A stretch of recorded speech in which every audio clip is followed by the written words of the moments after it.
Okay, Assalamualaikum warahmatullahi wabarakatuh. Hari ini saya berjalan dalam dekat taman ataupun jungle di Z1 dalam Universiti Nanjing ya.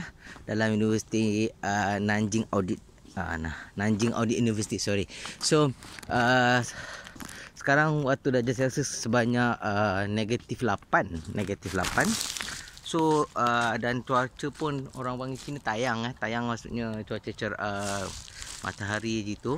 So dengan salji yang sejuknya saya terpaksa menghadap orang kata ni lah, orang kata ambil barang daripada Rinuan jauh, jalan kaki tak nak kena ambil juga.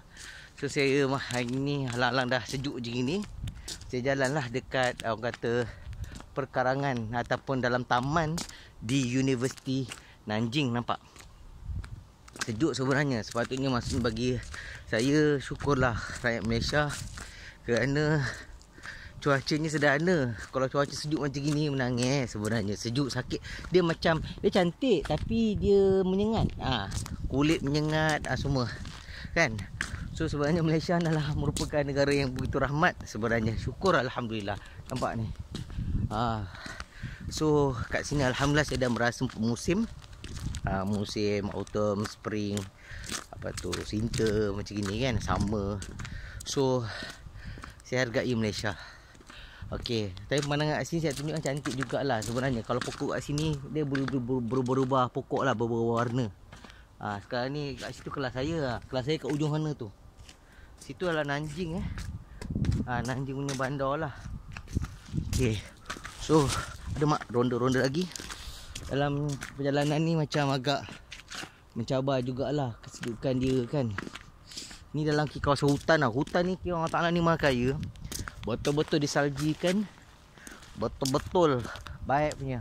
Salji orang panggil semua jadi warna putih. Sebelum ni warna hijau, putih semua. Terus diputihkan terus. So sebab saya biasa dah bangun pagi, biasa bangun awal pagi. Jadi untuk pengetahuan abang-abang, kakak-kakak, keluarga saya di Malaysia ataupun semua, dekat gunung sana tu saya dah panjat gunung tu dah.